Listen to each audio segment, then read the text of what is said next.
Speaker sir, attention of the House is drawn to the hardship faced by the senior citizens who are beneficiaries of DSS scheme, as their monthly benefit are stopped in the view of various survey initiated by the Director of Social Welfare and findings such as age difference, high electricity bills, non-traceable, etc.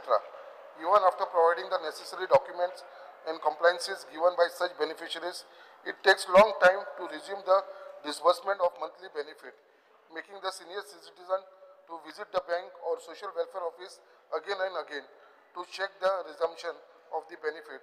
Steps government to take in this regard.